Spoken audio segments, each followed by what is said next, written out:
Auzubillahi minasyaitonirrajim.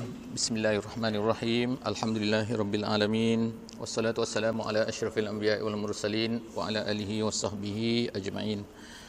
Untuk memberkati majlis kita pada malam ini, insya-Allah kita sama-sama mulakan dengan surah Al-Fatihah. Auzubillahi minasyaitonirrajim. Bismillahirrahmanirrahim. Alhamdulillahirabbil alamin. Arrahmanirrahim. Maliki yaumiddin. إياك نعبد وإياك نستعين اهدنا الصراط المستقيم صراط الذين أنعمت عليهم غير المغضوب عليهم ولا الضالين آمين آمين آمين يا رب العالمين. Alhamdulillah, bersyukur kepada Allah Subhanahu wa taala sekali lagi pada malam ini yang berbahagia ini kita dapat sama-sama berada dalam majlis ilmu yang kita harapkan keredaan Allah Subhanahu wa taala di atas usaha yang mampu kita lakukan pada malam ini. InsyaAllah pada malam ini sesi yang kelima, hadis 40 Imam An-Nawawi. Jadi kita akan bacakan pada malam ini ialah hadis yang ketiga, insyaAllah. Hadis yang ketiga, An Abi Abdurrahman Abdullah ibn Umar ibn Al-Khattab radhiyallahu anhu qala Sami'tu Rasulullah sallallahu alaihi wasallam yaqul Buniyal Islamu ala khamsin Syahadati an la ilaha illallah wa anna Muhammadar Rasulullah wa iqamis salah wa ita'iz zakah wa hajjil bait wa shaumi Ramadan. Sadaqa Rasulullah sallallahu alaihi wasallam. Hadis diriwayatkan oleh Imam Al-Bukhari. Jadi alhamdulillah pada malam ini setelah berlalu 4 kali kita dalam hadis yang pertama dan yang kedua. Jadi pada malam ini kita harapkan kita akan dapat memahami benar-benar hadis yang ketiga. Sebagaimana yang telah kita maklumkan sebelum daripada ini, bahawa hadis yang dikumpulkan oleh Imam An-Nawawi di dalam buku beliau ni, buku Al-Arba'in An-Nawawiyah, buku hadis 40 ni adalah himpunan daripada hadis-hadis yang memang dipilih oleh Imam An-Nawawi. Maknanya bukannya berterabur diambil-ambil saja, tapi khusus dipilih oleh Imam An-Nawawi dengan ada sebab-sebabnya yang tertentu. Antara sebab yang dinyatakan oleh Imam An-Nawawi ialah hadis-hadis yang dibawa di dalam hadis 40 ini ialah hadis-hadis yang kita panggil sebagai ususul Islam, hadis asas kepada Islam ataupun hadis core kepada Islam. Maknanya bukan hadis-hadis biasa. Sebab kalau kita tengok dalam dalam buku-buku senarai-senarai buku yang banyak, memang banyak buku hadis 40. Tetapi buku hadis 40 ni ada macam-macam. Ada 40 Nawawi, ada 40 Sayuti, ada 40 orang ni, ada orang ni, macam-macam hadis 40. Semua ni kumpul 40 hadis. Kenapa 40 hadis? Saya rasa hari itu semasa hari pertama, sesi pertama kita telah ceritakan sikit. Kerana hadis Nabi sallallahu alaihi wasallam ada sebut bahawa sesiapa daripada umatku yang menghafaz ataupun menjaga ataupun menuliskan, mengumpulkan 40 hadis daripada hadisku, maka dia akan dibangkitkan pada hari kiamat bersama dengan orang-orang yang dipilih oleh Allah Subhanahu Wa Taala, fuqaha, syuhada dan sebagainya. Jadi maknanya apa yang dibuat ni 40 ni bukannya memandai-mandailah oleh Imam Nawawi ni.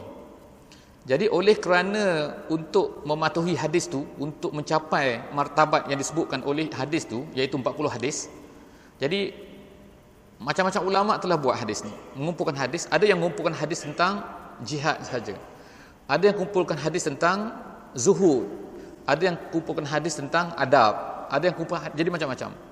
Jadi Imam Nawawi kata, maknanya perkara ni telah dibuat oleh orang-orang sebelum lagi daripada Imam An-Nawawi.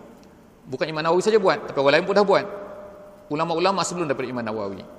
Jadi Imam Nawawi berfikir apakah yang hendak dikumpulkan. Jadi dikumpulkan hadis-hadis yang dikata core kepada Islam. Jadi hadis yang akan kita baca pada malam ni memang termasuk dalam core kepada Islam. Jadi apa maksud core ni? core asas ataupun kaedah pada Islam, ataupun punya prinsip yang besar terhadap Islam ni. Artinya maknanya satu hadis ni, kadang-kadang satu hadis ni, hadis Nabi menyentuh perkara yang kecil dalam Islam ni. Contohnya menyentuh tentang cincin, contohnya tak boleh pakai baju warna macam ni, contohnya kalau buang air ni berdiri ke duduk, ada hadis dia. Kalau makan berdiri ke duduk, ada hadis dia macam tu. Kalau kita mendengar guruh di langit, ada hadis dia. Itu semua adalah hadis-hadis yang berkaitan dengan satu perkara sahaja. Tetapi ada hadis-hadis dalam Islam ni yang disebutkan oleh Nabi sallallahu alaihi wasallam. Hadis itu adalah hadis yang dipanggil sebagai hadis yang menjadi kaedah kepada Islam. Jadi antara ialah apa yang dikumpulkan oleh Imam Nawawi. Jadi alhamdulillah bila kita baca buku Arba'in An-Nawawiyah ni, hadis 40 Imam Nawawi, bermakna kita membaca hadis-hadis core kepada Islam. Jadi kita perlu fahamlah betul-betul apa yang dimaksudkan oleh hadis tersebut ni. Jadi hadis pada malam ni maksudnya ialah hadis ini diriwayatkan daripada Abi Abdurrahman Abdullah ibn Umar bin Al-Khattab, Ibn Al-Khattab. Jadi nama kat sini Abi Abdurrahman, dia panggil ayah kepada Abdurrahman. Ayah Abdurrahman ni ialah gelaran kepada Ibn Umar. Nama dia sebenarnya ialah Abdullah. Ayah dia ialah Umar bin Al-Khattab. Jadi kalau ikutnya maknanya dalam hadis ni ada 3 nama disebutkan. Ada 3 nama disebutkan. Kemudian radhiyallahu, kalau ikutnya ialah anhuma lah di sini Kenapa? Kerana seorangnya Abdullah, yang kedua Umar bin Al-Khattab. Al-Khattab tu ayah kepada Umar, jadi tidak termasuk dalam orang yang mendapat title ataupun kita kata jawatan ataupun pangkat radhiyallahu anhum. Jadi kalau lebih dari 2 kita akan kata radhiyallahu anhum. Kalau 2 orang saja radhiyallahu anhuma. Kalau seorang saja radhiyallahu anhu. Jadi hu, huma, hum. Itu bahasa Arab kan. Tapi kita dah sebut dulu bahawa radhiyallahu anhum ni, radhiyallahu anhu ni, radhiyallahu anhuma hanya boleh diberikan kepada para sahabat saja. Selain daripada para sahabat tak boleh. Kerana apa? Bukan kita memandai, tapi memang Allah Subhanahu Wa Taala dah sebut dalam Quran. Sebab Allah dah redha pada mereka. Radhiyallahu anhu maknanya semoga Allah meredai kepada mereka. Jadi hadis ini diriwayatkan oleh Ibnu Umar, kemudian dia berkata sami'tu Rasulullah sallallahu alaihi wasallam. Jadi dalam meriwayatkan hadis, kalau sami'tu dia akan jadi rasulah sami'tu rasulah. Kalau kita dengar orang baca sami'tu rasulu tu maknanya salah baris tu. Sebab kalau sami'tu mesti rasulah. Dia aku mendengar Rasulullah sallallahu alaihi wasallam bersabda. Jadi kena rasulah Rasulullah sallallahu alaihi wasallam bersabda, yaqul. Nabi kata buniyal islamu ala khamsin. Bunia daripada perkataan bana. Bana dalam bahasa Melayu kita panggil dia binaan. Yang kecil pun ada juga datang semangat baby pun. Jadi daripada perkataan bana bana yabni binaan. Bila dia panggil apa ni, itu panggil membina. Kita bahasa Melayu panggil binaan. Jadi binaan tu ialah bangunan. Jadi asalnya ialah daripada membina binaan. Bila dalam bahasa Arab bila dia panggil bina lil majhul, iaitu dia tidak sebut siapa pembina, tapi dia sebut dibina Islam itu. Jadi di sini bunia dia panggil fu'ila dalam bahasa Arab. Jadi buniyal islamu ala khamsin. Islam ini dibina di atas 5 perkara. Jadi di sini ulama-ulama telah berbincanglah kenapa Nabi SAW menggunakan perkataan dibina. Itu nombor 1.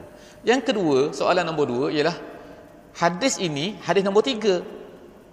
Dalam hadis nombor 2 telah di-explainkan tentang rukun Islam. Tapi hadis nombor 3 ni diulang sekali lagi, rukun Islam lagi. Tetapi kenapa diulang hadis ni? Jawapan dia ialah kerana dalam hadis ni dia sebut perkataan, Nabi sebut perkataan bunia. Dalam hadis yang kedua tidak ada perkataan bunia. Jadi perkataan bunya ni maknanya ada kelebihan dia, yang itulah insya-Allah yang akan kita banyak nak cerita pada malam ni. Kerana tu yang lain-lain tu 5 perkara tu itu kita dah sebut pada sesi lepas. Jadi Nabi kata sallallahu alaihi wasallam, bunyal islamu ala khamsin, dibina Islam itu di atas 5 perkara. Syahadati alla ilaha illallah, mengucap 2 kalimah syahadah, tidak ada Tuhan, tidak ada ilah melainkan Allah. Yang kedua, yang seterusnya, wa anna Muhammadar Rasulullah, dan Muhammad itu Rasulullah. Kemudian yang kedua, iqamis solah, menegakkan solat, mendirikan solat. Yang ketiga, itaiz zakah, menunaikan zakat. Kemudian yang keempat, hajjil bait, menunaikan haji. Kemudian yang kelima, menunaikan haji al-bait, haji di Baitullah maknanya. Kemudian yang kelima, wasaumi Ramadan, dan puasa pada bulan Ramadan. Pada bulan Ramadan. Jadi perkara yang kedua dalam hadis ni yang agak berlainan sikit ialah susunan dia. Tadi nombor 1 saya sebut itu bunya, ada perkataan bunya. Yang kedua, susunan. Susunan dia kalau biasanya yang kita kira, yang kita bilang ialah syahadah, sembahyang, puasa, zakat, haji ni. Haji last biasanya. Tapi dalam hadis ni dia lain sikit. Susunan dia mengucap 2 kalimah syahadah, solat, zakat, haji, kemudian puasa. Itu apakah hikmah Nabi sallallahu alaihi wasallam sebut macam tu. Jadi pada malam ni insya-Allah kita akan cubalah tengok kalaulah sempat. Jadi yang pertama sekali ialah saya nak huraikan sikit apa yang dihuraikan oleh ulama ialah tentang bunya. Jadi Islam ni bila Nabi SAW sebut bunyal Islam, dibina Islam, dia seolah-olahnya memberi gambaran kepada kita bahawa Islam ni seumpama satu bangunan, macam bangunan Islam ni. Kalau kata Islam dibina di atas 5 perkara, bermakna 5 perkara tu bukannya keseluruhan Islam. Maknanya 5 tu hanyalah tempat dibina Islam. Bukannya Islam itu 5 sahaja, bukan. Tapi Islam tu tempat dibinanya ialah 5 perkara, di atas 5 perkara. Itu maksud hadis ni. Jadi ertinya kalau kita boleh boleh andaikan, boleh contohkan, Islam ni seperti rumah. Ataupun kata rumah zaman dulu ada tiang Rumah saya ada tiang sampai sekarang ni di tempat saya lah. Di sini kalau rumah batu style moden tak ada tiang tau. Tiang tu maksudnya tiang di bawah tu. Kalau rumah saya di sana tu boleh masuk ke bawah tu. Sebab ada tiang. Rumah sekarang tak ada tiang tau. Tapi rumah yang dekat-dekat kampung air lah ada tiang. Jadi mudah kampung air. Jadi tiang tu rumah dibina di atas tiang. Begitu. Jadi Nabi kata dibina Islam itu di atas 5 perkara. Jadi ertinya 5 perkara tu umpama tiang. Jadi okey. Jadi bila macam tu, habis tu yang atas tu rumah tu apa? Kalau ini adalah tiang asas, yang atas tu apa? Asas itulah yang dipanggil sebagai binaan Islam. Yang bawah tu ialah rukun Islam, tiang kepada Islam. Yang atas tu ialah binaan. Jadi di sinilah sebenarnya hadis ini dibawa oleh Imam An-Nawawi. Dia kata kerana Nabi SAW nak jelaskan perkara ni. Islam itu bukan hanya 5 perkara saja, tapi Islam tu lebih daripada 5 perkara. Jadi masalahnya ialah apabila kita sebut rukun Islam 5 perkara. Rukun Islam memang 5 perkara. Tetapi bukanlah Islam ni rukun saja. Islam ni ada lagi yang lain, iaitu yang atasnya, bangunan nama dia. Bunya, binaan Islam. Semasa dulu, masa tahun 84 cerita, saya pergi belajar di India masa tu. Di tempat satu tempat nama dia Lucknow. Lucknow ni ialah di Uttar Pradesh. Orang mungkin daripada India tahu lah kalau ada orang India ni.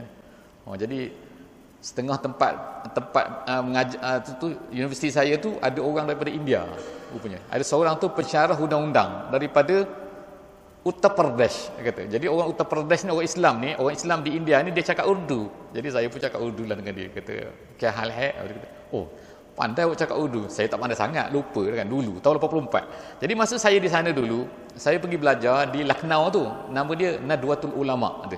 Ada satu tempat sekolah yang besar sana tu, murid ada dalam ramai. Saya rasa 5-6 ribu pelajar situ. Dia macam pondok. Dia bagi percuma semua. Makanan percuma, tempat duduk percuma. India, tapi makan India lah, yang bukan nasi biryani. Dia bagi roti. Lepas tu bagi dal. Itulah hari-hari, roti dal.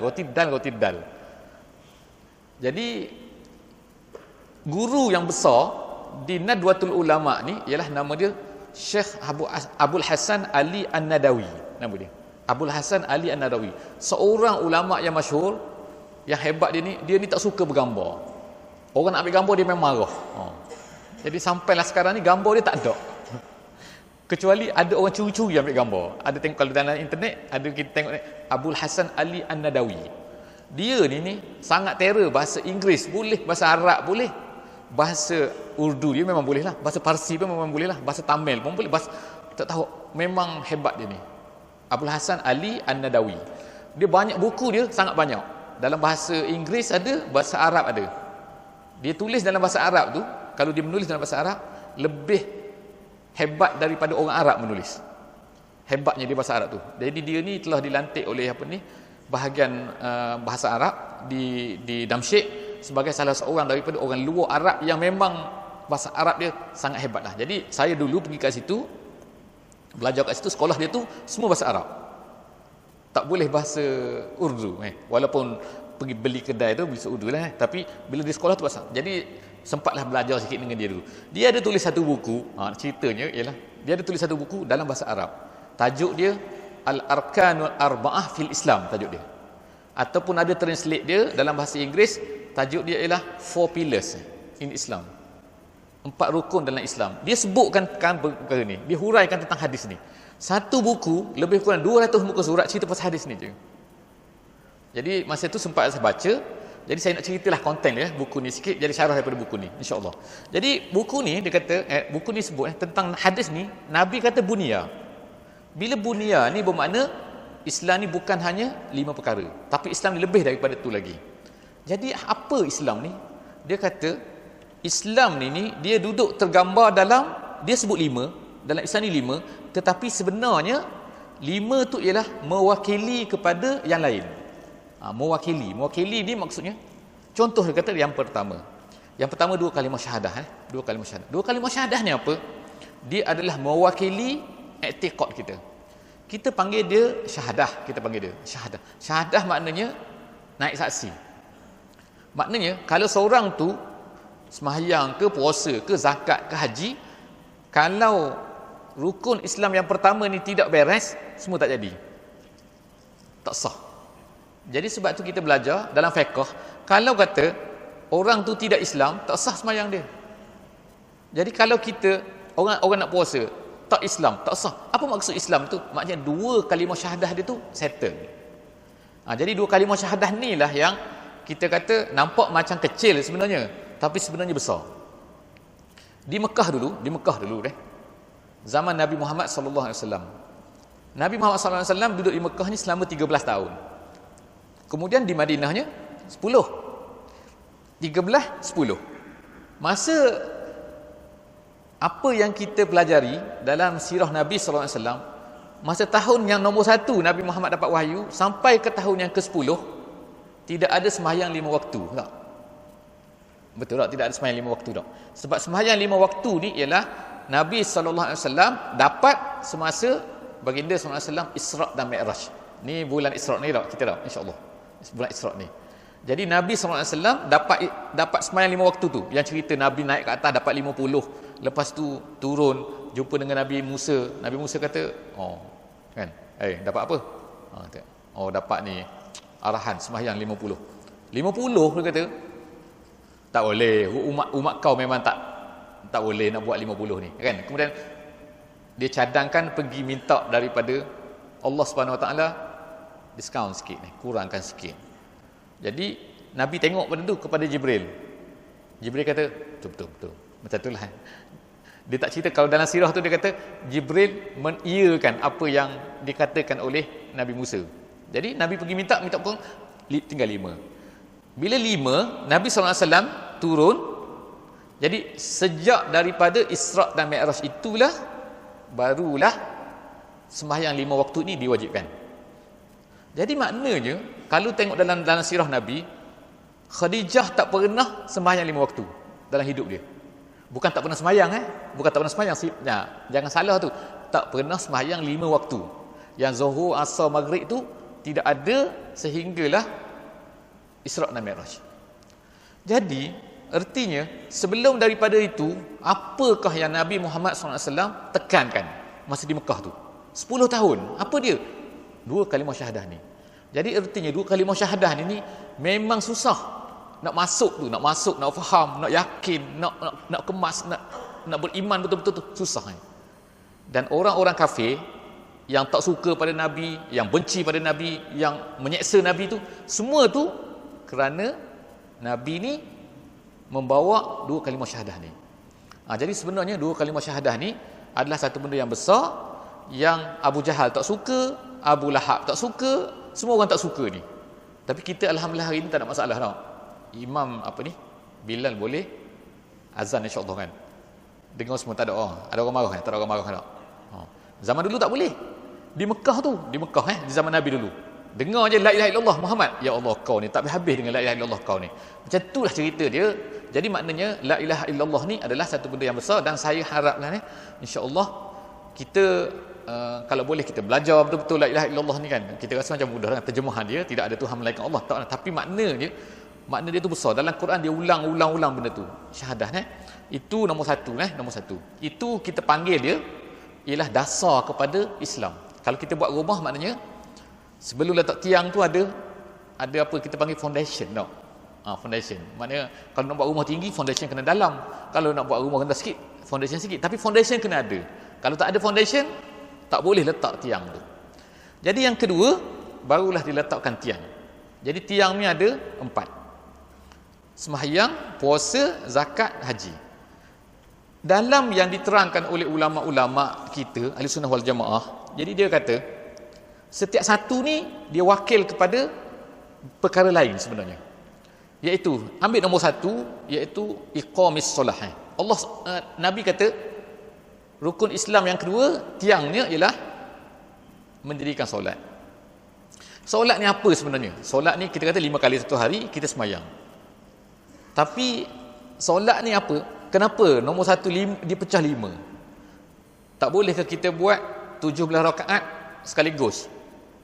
Time nak tidur kita buat bangun lewat sikit pukul 7 pergi kerja, lepas tu malam kita buat 17. Tak boleh. Tak boleh. Allah kita panggil dia distribute gitu tau bahasa dia. Bahagikan tau. Kalau orang tempat saya panggil ecer ni bus sini sikit, bus sini sikit, bus sini sikit. Pagi letak 2, tengah hari letak 4, asar letak 4, maghrib letak 3, lepas tu isyak letak 4, lepas tu tidur. Gitu. Tak boleh campur sekali, tak boleh. Kecuali orang musafir, sembahyang jamak kan. Itu pun tak boleh jamak semua sekali, tak boleh juga. Jamak pun kena ada. Jadi kenapa Allah Subhanahu Wa Taala buat macam tu? Jadi dia kata sini, ulama-ulama kita kata hikmahnya, kenapa sembahyang ni dan apa guna sembahyang ni? Sembahyang ialah hubungan kita dengan Allah Subhanahu Wa Taala. Hubungan kita dengan Allah maksudnya apa? Kita ni tak boleh putus hubungan kita ni. Kalau kita ni sekarang ni zaman telefon ada DST. Pernah tak telefon kita putus? Kata kalau ayah kata, ayah kontak kita selalu, internet online 24 jam okey. Ayah kontak tengok tak dapat. 3 jam aku kontak kau tak dapat. Kau pergi mana? Maknanya putus tu. Putus hubungan. Ayah nak cari kau tak dapat. Pun dah susah hati. Jadi kita ni dengan Allah Subhanahu Wa Taala, dia nak ajar kita ialah bila solat ni artinya kita ni kena berhubung dengan Allah Subhanahu Wa Taala. Jadi sebab itulah khusyuk ni salah satu daripada benda penting dalam solat ni. Kan? Kalau kita kata sembahyang tak ingat Allah, tapi bila sembahyang tak ingat Allah, tapi bila kat luar insya-Allah saya ingat Allah. Jadi itu bohong tau. Kalau kita kata walaupun saya tak khusyuk dalam sembahyang, tapi insya-Allah di luar sembahyang bukannya saya tak ingat Allah. Tak, kalau dalam sembahyang tak ingat Allah, kenapa luar sembahyang boleh ingat Allah kan? Tak, ingat Allah ni apa? Jadi insya-Allah kan dalam pelajaran tentang khusyuk ni apa benda tu semua cerita yang akan datang lah kemudian. Tapi nak tunya kat sini ialah pentingnya kita ni dalam setiap masa tidak boleh lupa daripada Allah Subhanahu Wa Taala. Sebab tu dalam Quran, dalam surah Toha, bila Allah Subhanahu Wa Taala beritahu kepada Nabi Musa, Allah kata apa? Wa aqimis solata li zikri. Dia kata semua nabi-nabi dulu ni, sejak daripada Nabi Adam sampai kepada Nabi Muhammad, semua ada solat Yang tadi tu solat 5 waktu jangan salah faham bukan kata Khadijah tak pernah solat, salah Khadijah solat tapi bukan solat 5 waktu tadi. Jadi Nabi Musa, Allah SWT kata kat dia, kepada Nabi Musa, wa aqimis solata li zikri. Wahai Musa, dirikanlah solat untuk mengingati aku. Maknanya solat ni adalah untuk kita mengingati Allah Subhanahu Wa Taala. Jadi kalau solat tapi kita tak ingat Allah, maka macam mana solat tu kan? Solat tu body saja, jadi kerangka saja tak, macam kata macam ni robot ni. Robot lah panggil. Kalau robot tu dia gerak tapi dia tak tahu apa benda tu sebab dia tak ada otak. Dia tak ada hati robot ni kan. Itu macam vending, apa panggil tu? Vending machine tu. Tempat kita beli air tu kan. Kita letak duit 95 sen. Kata letak beli 95 sen. Kita dahaga macam mana pun, kalau kita letak 95 sen dia tak keluar air. Dia kena letak RM1. Dia kata RM1 tak cukup 5 sen lagi. Cakap kat dia, aku ni lapar, aku nak minum air sekarang, dahaga, keluar air, tak nak keluar juga dia. Sebab dia ni bodoh, mesin tu bodoh. Ustaz Azhar kata bodoh. Bodoh ni orang Terengganu lah. Bodoh ni maknanya bukan bodoh. Bodoh ni bahasa apa nak kata tak reti ni. Gitu kan. Tak faham. Aku kan lapar. Kenapa kau tak keluar? Memang dia tu, mesin tu dia robot kan tak? Dia tahunya bayar RM1 aku akan keluar air. Bayar 99 sen tak keluar air dia. Jadi kita sembahyang ni jangan jadi robot. Kita kena ingat Allah. Sebab tu dalam Quran juga disebut innas solata tanha anil fahsya'i wal munkar. Sembahyang ni, sesungguhnya sembahyang itu mencegah daripada fahsyak dan munkar. Macam mana sembahyang ni boleh cegah daripada fahsyak dan munkar? Sebab bila orang tu sembahyang dia ingat Allah. Bila ingat Allah, dia tak akan buat fahsyak dan juga munkar. Fahsyak dan munkar ni maknanya dua kejahatan yang dahsyat Bukan maknanya kalau kata saya sembahyang tapi saya buat jahat juga. Macam mana ni ustaz? Sembahyang saya tidak diterima kau. Buat jahat ni banyak jenis Kejahatan ni banyak jenis. Ada kejahatan yang fahsyak dan munkar dipanggil. Ada dipanggil kejahatan kecil, sagair Itu kita cerita kemudian tu Nak cerita sini hari ni lah, solat ni ialah maknanya tanda kita ni kena ingat Allah Subhanahu Wa Taala. Jadi lepas tu solat ni banyaklah pula martabat dia bukan martabat dia, bentuk-bentuk dia. Ada sembahyang Jumaat hari ni, ada sembahyang raya setahun 2 kali contohnya. Jadi itu ada hikmah-hikmah dia lah pula yang ulama-ulama sebut kenapa kena sembahyang jemaah, kenapa kena ni dan sebagainya. Jadi itu hikmah-hikmah lain lah. Tapi yang pentingnya setiap orang tu kena ada hubungan dengan Allah dan kena ingat Allah Subhanahu Wa Taala setiap hari paling kurang 5 kali. Dan nak ajar kita supaya bukan 5 kali tu bukan tanya solat saja tapi di luar solat pun kita ingat Allah Subhanahu Wa Taala. Jadi insya-Allah sebab itulah kita tengok kalau orang tu sembahyang, insya-Allah dia tak akan buat jahat melampau tau. Jahat melampau, kalau jahat tidak melampau ni okey lagi ni. Bukan saya suruh buat jahat, tapi maknanya biasanya tak akan ada lah dia. Dia mencuri apa? Ni, mana peti masjid. Masjid ada peti. Tengok kena tangkap. Tengok. Bukan dia ni sembahyang selalu dekat masjid ni. Kalau dia sembahyang selalu dia tak akan mencuri biasanya. Kalau mencuri juga tu memang dia mari masjid ni memang nak tengok kotak tu kan. Macam mana nak buka. Itu. Tapi kalau orang tu sembahyang insya-Allah tak mencuri. Tapi kalau memang kaki pencuri tu memang tak sembahyang tau. Sebab itulah kita tengoklah. Jadi insya-Allah sembahyang ni akan mencegah kita daripada maksiat dan munkar sebab dia ingat Allah Subhanahu Wa Taala. Tu nombor satu. Yang kedua, dalam rukun Islam ni ialah tiang tadi saya kata dalam hadis ni itaiz zakah, menunaikan zakat. Jadi zakat ni dalam mazhab Syafi'i disebutkan ada perkara-perkara yang kita kena tunaikan zakat iaitu binatang. Kalau kita ada bela binatang lah Kalau kau tanya kat sini ada berapa binatang? Ada binatang tak kita bela? Tak ada tau. Kucing ada. Kucing kena zakat tak? Kalau ada 50 ekor kucing, seekor kena zakat tak? Tak ada yang kucing tak perlu zakat. Binatang apa? Ni binatang ternakan. Ternakan unta ke, lembu ke, kambing ke, itu benar ternakan. Kalau kuda, 100 ekor kuda tak kena zakat tak kena, betul tak kena. Tak kena. Orang depan jawab tak kena. Sebab apa? Sebab jarang orang bela kuda. Orang bela, kita ni dekat sini tak ada tau. Bela kambing sikit tak ada, kita ni banyak-banyak tak ada tau. Pergi ke Australia, tengok ladang kambing. Di New Zealand kambing dia 10 kali ganda ramai daripada orang dia. Di New Zealand. Maknanya penduduk dia dalam 3 juta. Penduduk di New Zealand. Kambing dia ada 30 juta. Banyaknya kambing tu. Jadi kita duduk makan kambing Australia kat sini tau. Duduk dekat tu lah, dekat supermarket tu tau. Jadi bukan di sini saja. Masa saya duduk di Mesir dulu, beli kambing beku daripada Australia juga. Saya pergi ke mana lagi? Duduk di UK, beli kambing Australia juga. Di mana-mana kambing Australia. Ramai benar kambing dia kan. Jadi mana kambing beku dia, kambing yang slaughtered yang disembelih. Maknanya kambing ni banyak. Jadi orang ni bela kambing ni sungguh-sungguh. Berjuta-juta kambing Kita memang tak ada lah kan. Jadi macam mana nak keluar zakat Jadi tak perlu keluar zakat. Tapi maknanya bila kita kata keluarkan zakat ni ialah apa? Orang yang memang buat perusahaan untuk ni dan dia akan dapat untung banyak. Jadi kambing kata, unta, lembu, jadi binatang. Nombor 2, tumbuhan. Tumbuhan pula ni, tanaman. Tanaman. Bukan buah durian. Tanaman, beras, sekoi ke, gandum ke. Ini semua ni tak ada juga tempat kita tau. Tanam padi laila ke berapa, saya tak tahu lah kat sini tau. Tapi hari tu saya dengar kat sini, kita ni memang kurang lagi makan padi, buat tak makan padi, makan beras. Kecuali berasnya kita banyak kita import tau. Beras daripada Thailand, beras daripada Cambodia.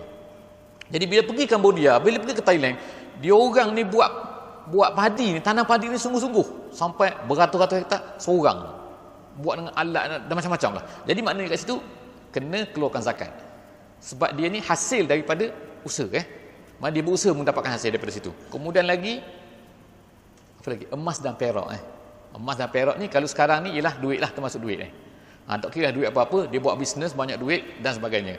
Kemudian lagi rikas. Ulama kata rikas ni harta yang dijumpai di dalam tanah yang ditanam hasil daripada orang dulu, zaman jahiliah dulu, bukan zaman Islam Kalau kata, kalau ada tulis kat situ nama saya, kata tak, tertanam bawah tu, ada orang pergi jumpa, saya jumpa harta, bukan harta, orang panggil harta karun lah kalau orang Melayu. Saya pun tak tahu harta karun, sebab karun dulu. Karun ni ialah di Mesir di Mesir. Jadi di Mesir tu dulu ada seorang kaya bersama dengan Firaun, nama dia Korun, ada dalam Quran. Jadi dia ni sangat kaya. Oleh kerana harta dia banyak, sangat dia sombong. Dia pun join dengan Firaun, jadi jahat lawan dengan Nabi Musa alaihissalam. Akhirnya Allah Subhanahu Wa Taala telah tenggelamkan dia dalam tanah Korun ni. Tenggelam dalam tanah. Lepas tu di Mesir sana ada satu tasik, nama dia Tasik Korun. Ni cerita pula ni. Ni cerita pasal Korun pula ni, harta Korun ni. Jadi orang Mesir kata tasik tu besar, peliknya. InsyaAllah kan kalau kita ada orang sempat pergi ke Mesir, boleh InsyaAllah ajak saya, kita bawa pergi. Lebih kurang 150 km daripada Kairo tu. Tasik tu peliknya tengah padang pasir. Tengah padang pasir, besar batu, 15 km luas dia. Luas tu, daripada hujung sampai hujung 15 km. Air dia masin macam air laut. Tasik tu tengah padang pasir, ujung sana padang pasir, bukan pantai. Bukan tepi pantai, padang pasir. Jadi dalam tu banyak ikan. Orang Mesir jadi apa ni? Jadi perkampungan nelayan pula banyak tepi tu. Sebab apa? Sebab tangkap ikan dalam tu. Jadi mereka panggil tasik tu Tasik Korun. Dan ikan tu ialah harta-harta yang Korun dulu tu jadi ikan. Orang Mesir cakap lah, wallahu a'lam bissawab. Jadi nak ceritanya ialah ni harta Korun. Kalau kita jumpa harta tu kena bahagi 1/5. Semua tu nama dia apa? Zakat. Jadi kena keluarkan zakat sebab semua benda-benda tu tadi tu, binatang ke, tumbuhan ke, harta emas dan perak ke, dan juga perniagaan dan juga rikas ni ialah hasil yang orang dulu dapat harta dia. Dapat harta biasa melalui ini. Zaman dulu tak ada makan gaji. Zaman dulu tak ada pergi kerja pejabat tau. Zaman dulu tak ada jadi pensyarah macam saya ke tak. Zaman dulu tak ada semua ni. Jadi semua orang bisnes macam tu. Allah Subhanahu Wa Taala wajibkan zakat pada benda-benda tu. Sebab apa? Wajibkan zakat tu ialah nak supaya semua orang Islam ini kena ingat. Ini dia punya hikmah yang ulama kata ni.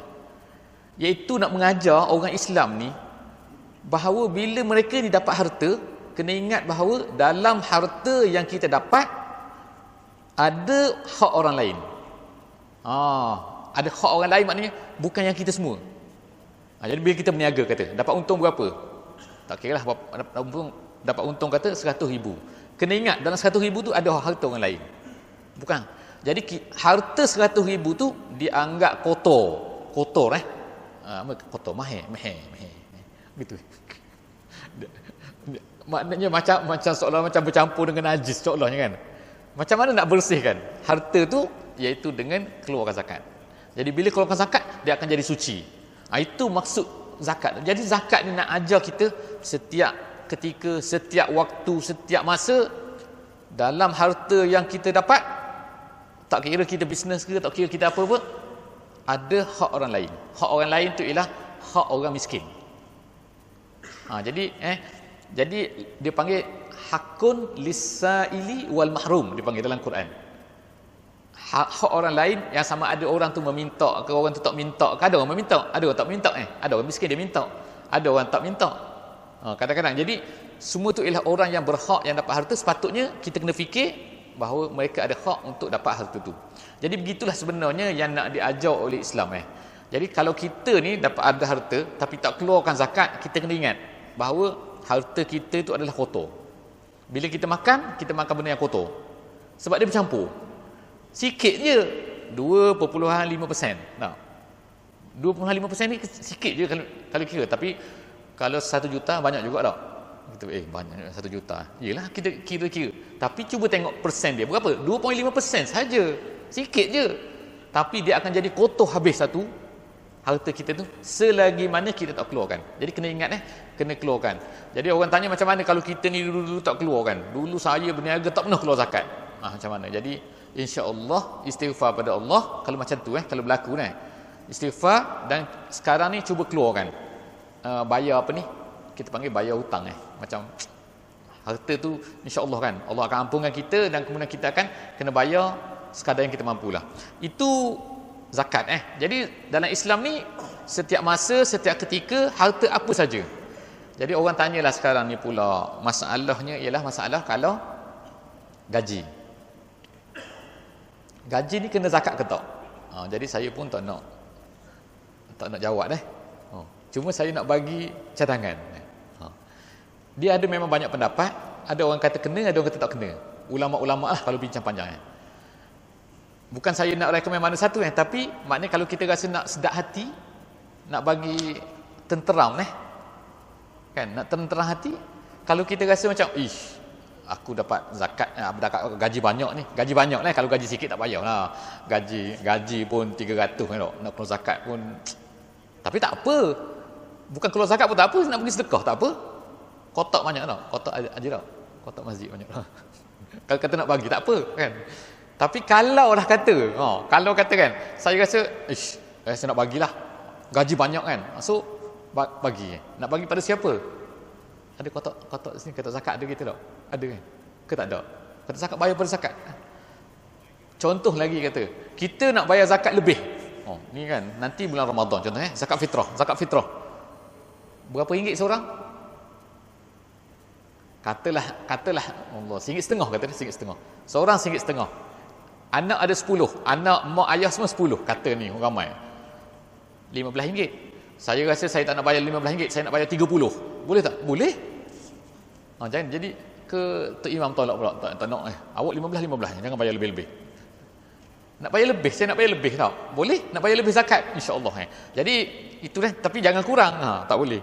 Itu zakat. Jadi, zakat ni ialah dia nak tanam dalam hati kita ni bahawa setiap harta yang ada, yang kita dapat dalam mana-mana hasil pun sebenarnya ada hak orang lain. Yang ketiga ialah hajjil bait.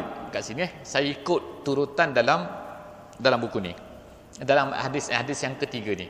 Nabi kata Islam ni dibina, tiang yang ketiga ialah, tiang yang keempat ialah haji. Haji ni ialah setahun sekali seumur hidup.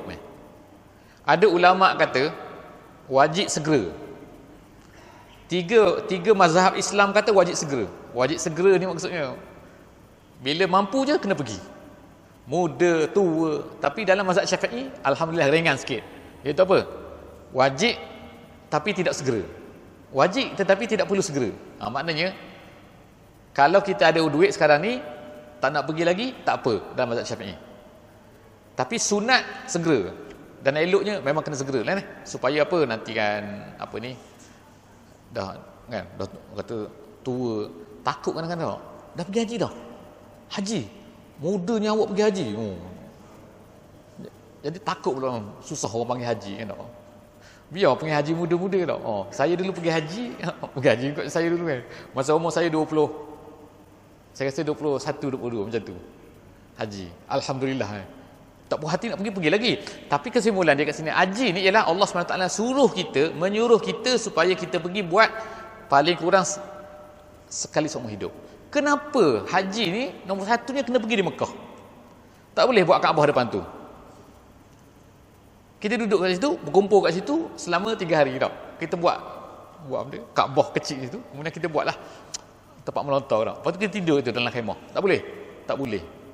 Kata sebab apa tak boleh? Kena pergi di sana juga. Tak boleh duduk di Brunei. Nanti orang Brunei buat di Brunei, orang Malaysia buat di Malaysia, orang Indonesia buat di Indonesia. Indonesia ni ramai, buat banyak tempat sikit tau. Kita buat haji banyak tempat sikit. Boleh tak? Tak boleh. Haji kena situ juga. Kalau mazhab lain kata kena berjalan ke, naik unta ke. Sebab tu kalau kita pergi kat sana tu, pergi ke Mekah tu, ada orang daripada Afrika tu datang jalan kaki. Datang juga dia kan tak? Naik kapal, naik berpikul, tak ada tempat duduk, dia duduk. Sebab bagi dia kena pergi dia kata. Jadi kena pergi. Jadi haji ni sebenarnya ialah perhimpunan kepada semua umat Islam. Supaya kita ni dapat kumpul di satu tempat dan kita ni boleh berkenalan. Saya ingat satu benda, dululah masa dulu saya tengok baca satu kisah. Kalau tuan-tuan pernah dengar Malcolm X di Amerika. Dia ni orang Amerika, orang kulit hitam. Malcolm X nama dia.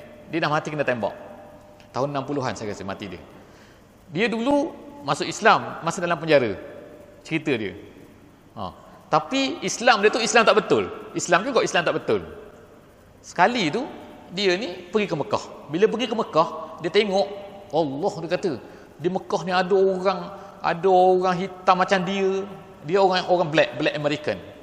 Ada orang hitam macam dia, ada orang putih, ada orang Arab. Semua tu kena pakai satu pakaian je. You kaya ke you apa, tak boleh pakai. Tak boleh pakai benda ni. Style. Kena pakai benda putih, pakai pinggang tu tak. Lepas tu kena, itu je. Kita panggil apa ni, pakai ihram lah. Itu saja. Kaya miskin kena pakai macam tu. Duduk pula kena duduk. Kena duduk di mana? Kena duduk semua di apa ni? Di Arafah, kemudian kena pergi duduk di Mina. Bermalam di Mina tu. Lepas tu kena pergi melontar pula. Melontar tak ada tempat lain, melontar situ je. Jadi maknanya kat situ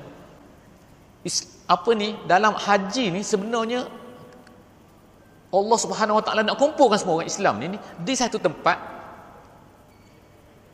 supaya mereka ni dapat bersembang-sembang, sepatutnya lah dapat dengar cerita, dapat tengok keadaan, sehingga dalam cerita Malcolm X tu dia dengan dia pergi haji sekali tu insaf dia. Balik-balik tu dia kata, tak, Islam ni bukanlah kulit hitam saja, dan kita orang kulit hitam ni sebenarnya bukanlah bangsa yang dipilih oleh Allah.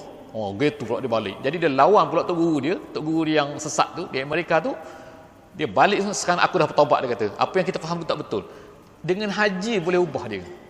Jadi nak ceritanya penting haji ni sebenarnya, jadi oleh kerana masa pun dah habis. Jadi insya-Allah kan kita akan sambung lagi cerita pasal ni sikit lagi ni insya-Allah dalam sesi akan datang insya-Allah. Jadi setakat itulah saja insya-Allah malam ni ada sikit lagi puasa. Kita akan rangkumkan mungkin kalau tu kita akan sambung lagi sikit nanti hadiah keempat sekali insya-Allah.